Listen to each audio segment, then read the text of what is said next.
Guys, napapansin niyo ba yung shade ko or yung retro sunglasses? 'Di ba sobrang nice?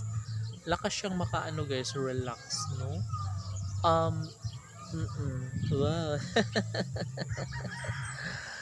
Medyo pink to guys sa personal pero pag nasa screen is parang sobrang orange niya guys, no? Pero not bad.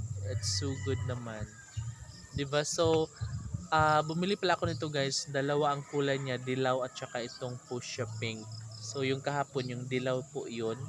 And ito naman yung fuchsia pink. Di ba? Super nice and sobrang mura lang syempre.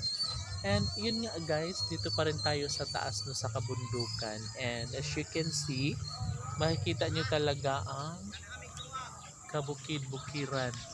Di ba? Super nice this one guys no, pabahay na paganuan. So ayun nga, lahat daw po kami guys na nandito sa relocation area, yung mga landslide survivors, ay gagawa ng ganyan na bahay. Opo, ganyan lahat. So, sa amin kasi guys is ganito pa muna. Ganyan. Yan po yung, yan, yung ganyan. Yan po yung tinatawag na temporary housing.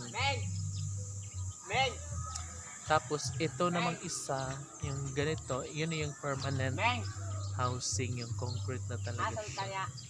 Diba? So, ganun siya guys. And, kung matagal pa, ay di matagal pa. Diba? So, sabi nila guys na yun nga, pagawan kami pero hindi naman kami umaasa ng mga 100% kasi nga po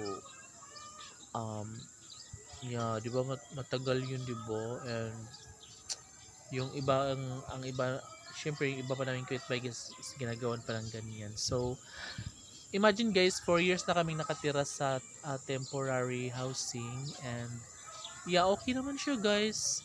For me is ano na siya, masasabi kong kontento na siguro ako ng ganun, no? Okay naman yung unit namin guys na temporary housing.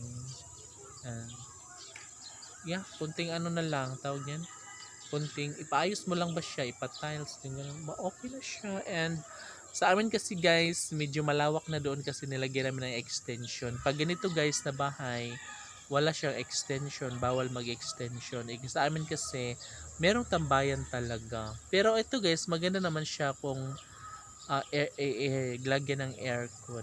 Pero maganda naman siya talaga. And, yeah.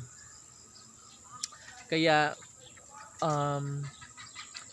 kaya nga, di ba sabi ko, pagka ginawan kami ng bahay, no, kahit ilang taon bago magkaroon, so okay lang kasi sabi ko nga, kontento na ako sa bahay na tinitirahan namin ngayon. Ganun siya. No? So, yun lamang po. See you to my next video.